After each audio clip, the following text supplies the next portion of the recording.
안녕하십니까. 사전처럼 이용하는 조문 해설 시간입니다. 구독과 좋아요 꼭 좀 부탁드리겠습니다. 36조, 37조, 38조 한꺼번에 보겠습니다. 간단한 조문들이니까. 일단 36조는 법인의 주소라고 돼 있죠. 우리 자연인의 경우에 생활에 근거되는 곳이 주소였었죠. 그 주소지를 중심으로 해서 권리 의무 관계가 형성이 된다고 그랬습니다. 법인도 마찬가지죠. 주소가 있어야 되겠죠. 자, 이때 법인의 주소는 주된 사무소 소재지라고 되어 있습니다. 암기하시면 됩니다. 이제 여기서 주된 사무소 소재지가 어디냐, 이제 그거 좀 생각하시면 되고요. 두 번째, 법인의 사무가라는 게 있죠. 법인은 정관의 목적이 정해져 있잖아요. 그죠? 따라서 이 법인이 그 정관에 정해져 있는 목적대로 사업을 하는지, 일을 하는지를 봐야 되겠죠. 누가? 허가를 한 주무관청이 검사 감독합니다. 법원이 하는 게 아니에요. 법인의 사무는 주무관청이 검사 감독하도록 되어 있습니다. 따라서 주무관청이 법인의 사무를 검사 감독을 하다 보니까 그 법인이 정관에 정해져 있는 목적 이외의 사업을 하더라. 또는 설립 허가를 할 때 조건을 붙이는 경우가 있어요. 그 조건에 위반이 되더라. 위반되는 행위를 하더라. 또는 기타 공익을 해야 하는 행위를 하더라. 그러면 주무관청이 허가를 취소할 수 있도록 해놨습니다. 이렇게 주소지, 법인의 주된 사무소 소재지를 기준으로 그걸 근거로 해서 법인이 일정한 사무를 할 것이고 그 사무를 주무관청이 검사 감독을 하다가 이런 걸 발견했어. 목적 이외의 사업 또는 설립허가 조건 위반 또는 공익을 해야 하는 이런 행위를 하는 걸 발견했을 때 주무관청은 그 법인 설립 허가를 취소할 수 있도록 이렇게 됐다. 이제 36조부터 38조까지 취지다라고 생각하시면 크게 어렵지 않죠. 자연인과 마찬가지로 법인격이 부여된 법인도 일정한 장소를 기준으로 법률 효과를 발생시킬 필요가 있기 때문에 법인의 주소라는 게 만들어졌다.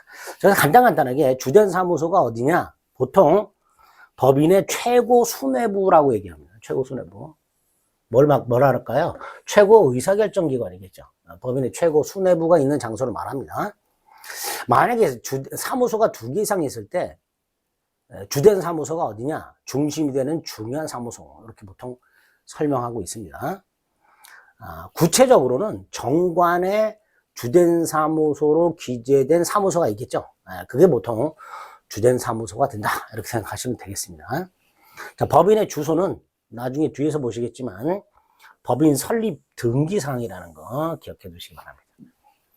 그 법인의 사무는 주무관청이 검사 감독한다 그랬죠. 법인 설립 시에 주무관청의 허가가 필요하잖아요. 설립할 때 허가 필요하고요.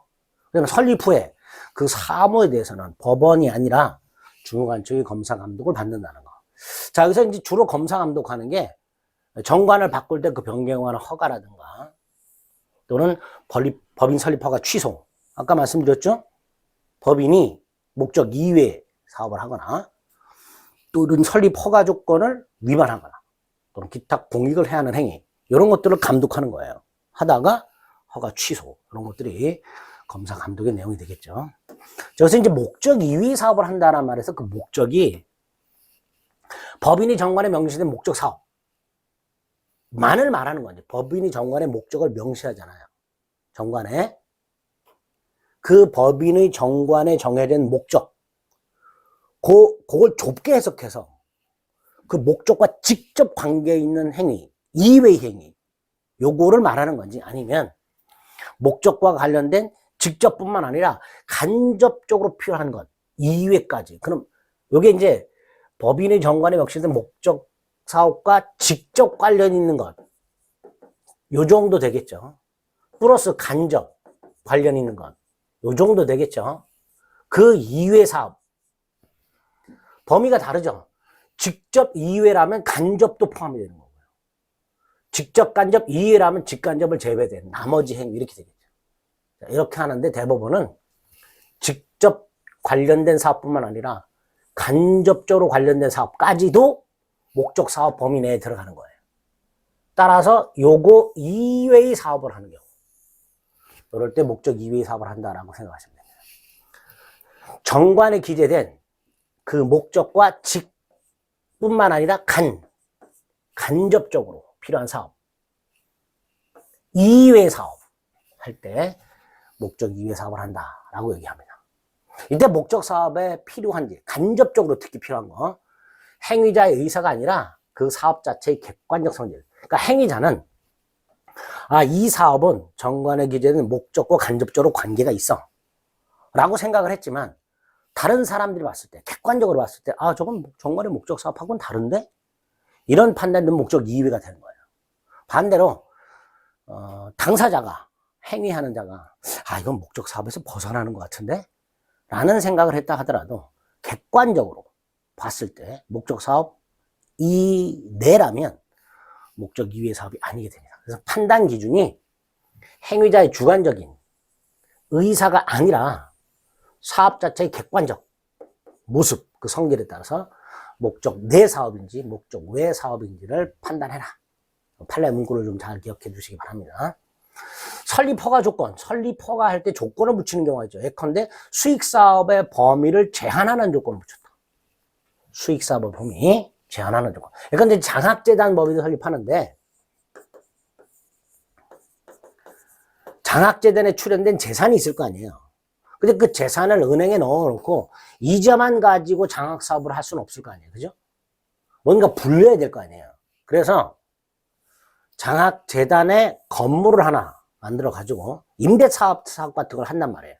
거기서 나오는 수익으로 장학금을 지급해야 되니까. 요런 수익사업의 범위를 제한했단 말이에요. 임대 정도까지. 근데 거길 더 나아가서 무슨 카페를 운영한다든가 이런 것까지 하면 되냐 말이죠. 안 된단 말이에요. 그래서 수익사업의 범위를 제한했어. 뭐라고? 장학재단 법인 설립 허가할 때 재단 재산으로 건물을 구입해서 그 건물의 임대차까지는 괜찮다. 근데 거기다가 직접 카페 등 직접 수익사업을 운행하는 거, 이건 안 된다. 이런 식으로 조건을 붙여놨는데 그 조건을 위반했단 말이죠. 이럴 때 설립허가 조건을 위반했다라고 말을 하게 되는 겁니다. 그래서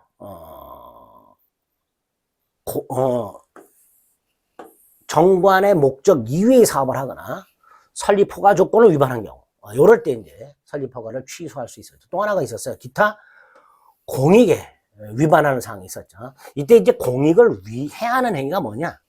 이게 또 문제가 되는데, 요 공익을, 여기 이제 목차가 새로 들어갔어야 되는데 안 들어갔네요. 다시 한번요. 법인 설립허가를 취소하는 사유가 목적 이외의 사업이죠. 그다음에 설립허가 조건 위반이죠. 그다음에 기타 공익을 해하는 행위잖아요. 그러니까 기타 공익을 해하는 행위는 뭐냐? 여기부터 나오죠. 38조에서 정한 공익을 해하는 행위에 해당한다 하기 위해서는 당해법인의 목적 사업 또는 그 존재 자체가 공익을 해한다고 인정되거나 그 행위가 직접적이고 구체적으로 공익을 침해해야 된다. 그 목적 자체가 또는 행위 자체가 직접 공익을 침해해야 된다. 간접적으로 침해하는 거, 이건 공익을 해야 하는 게 아니다. 그래서 요거는 이제 문구를 좀 조심해야 되는데, 아까 목적 사업 같은 경우에는요, 목적 이외의 사업이라고 할 때 그 목적 사업과 직접 관계되는 경우뿐만 아니라 간접적으로 필요한 사업도 목적 내 사업이 되는 거예요. 목적에 직간접적으로 필요한 사업이 목적 내 사업이 되는 거예요.